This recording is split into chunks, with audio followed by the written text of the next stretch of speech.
Berapa hari yang lalu dia telepon, dia bilang waktu itu kan kami lebaran liburan panjang kan kumpul.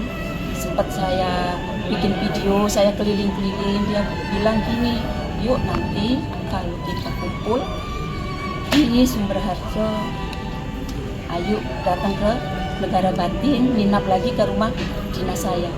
Itu permintaan. Firasat keluarga AKP Lusianto, Kapolsek Negara Batin yang tewas tertembak, ingin kumpul dengan keluarga. Kapolsek Negara Batin Polres Waikanan, AKP Anumerta Lusianto gugur saat penggerbekan judi sabung ayam di Waikanan, Lampung, Senin, 17 Maret 2025. AKP Lusianto gugur bersama dua anak buahnya, Aibda Petrus Aprianto dan Bribtu Galib Suryaganta. Keluarga kini hanya bisa mengenang keseharian AKP Lusianto yang dikenal sebagai sosok yang manja kepada keluarganya. Di mata keluarga, AKP Lusianto yang memiliki 3 kakak perempuan merupakan sosok yang penurut. Lusianto ini adik bungsu yang paling nurut sama mbak-mbaknya, serta paling manja dengan mbak-mbaknya, Kenang Parwati, saudara perempuan almarhum AKP Lusianto sambil menangis saat diwawancara, Selasa, 18 Maret 2025. Parwati mengungkapkan dalam beberapa minggu ini, Lusianto ingin selalu berkomunikasi melalui handphone dan juga selalu ingin berkumpul dengan keluarga lainnya.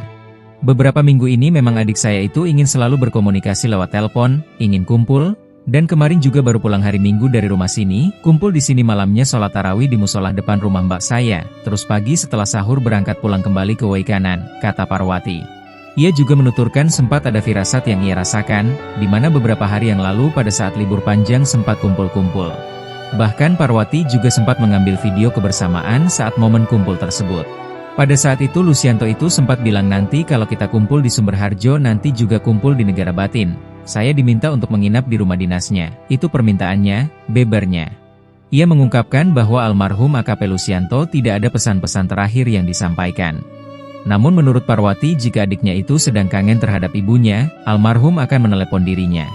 Karena menurut almarhum, saya ini sosok pengganti ibu, jadi kalau Lusianto kangen ibu selalu menelepon saya, tuturnya.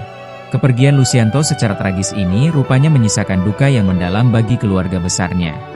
Lebih lanjut ia menyampaikan, setelah kejadian ini ia meminta kepada aparat penegak hukum agar menindak tegas pelaku. Ia juga menyampaikan doa untuk adiknya yang gugur dalam menjalankan tugasnya. Semoga diterima amal ibadahnya, diampuni segala dosa-dosanya.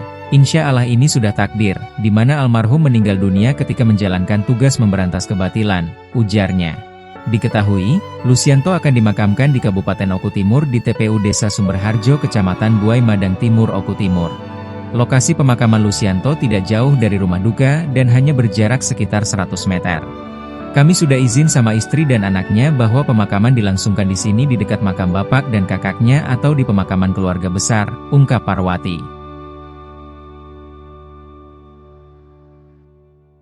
Download Tribun X sekarang, menghadirkan lokal menjadi Indonesia.